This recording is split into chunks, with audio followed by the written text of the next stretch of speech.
Arjun sir సైంటిఫిక్గా రుజువైనవి ఎక్కడో ఒకచోట ఖచ్చితంగా జరిగిన విషయాలు మాత్రమే రాస్తారు. అందులో చాలా బుక్స్ ఫేమస్ అయ్యి చాలా కాపీలు అమ్ముడైపోయాయి. కాని ఒక్క పుస్తకం మాత్రం 10 కాపీలు మాత్రమే అమ్ముడైంది. ఎందుకు అని ఆలోచిస్తూ నిద్రలోకి జారుకున్నాను విహారీ. ఆ మరుసటి రోజు నాకు గుర్తుకు ఉన్నంతవరకు ఎంత గొప్ప రచయిత అయినా వాళ్ల మొదటి కాపీ మా గ్రంథాలయంలో ఉంటుంది.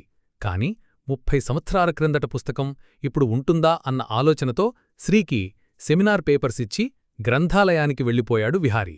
అలా చాలా పుస్తకాలు వెతికిన తర్వాత అతడికి ఆ పుస్తకం దొరికింది. అది చాలా అంటే చాలా పాతది. దానిపైన ఉన్న దుమ్ముని చేతితో తుడిచాడు. అప్పుడు కనిపించింది ఇన్ఫినిటీ యూనివర్స్ అని. అందులో సగం పేపర్లు పూర్తిగా చినిగిపోయాయి. దాంతో చదవడం మొదలుపెట్టాడు విహారీ.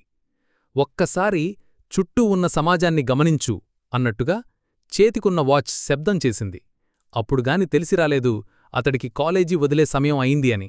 దాంతో పుస్తకం తీసుకుని అర్జున్ దగ్గరికి పరిగెత్తుకుంటూ వెళ్లాడు విహారీ. అసలు ఆ పుస్తకం దేని గురించి?